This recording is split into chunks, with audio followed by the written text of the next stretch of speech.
और कुछ फिल्मी गज़लें जो असल मायने में तो गज़ल ही है, लेकिन हम लोगों ने फिल्मी गाने के तौर पे हम सभी की ज़ुबान पे चढ़ा हुआ है।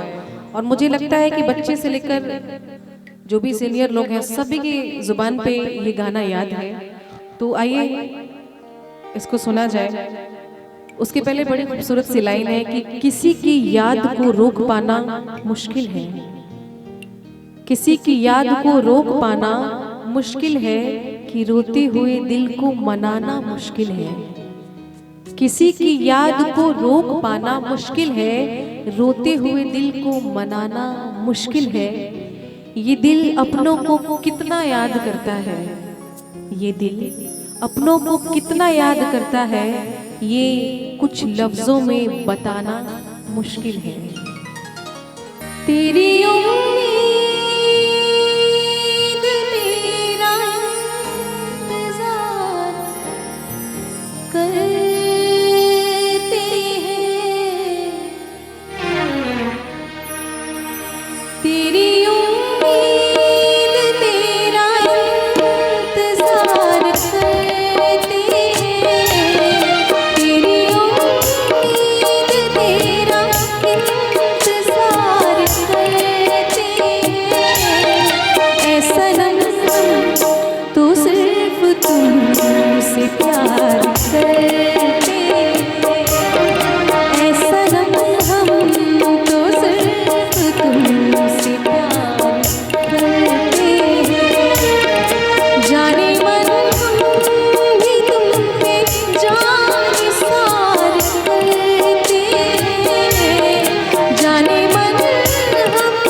प्यार कर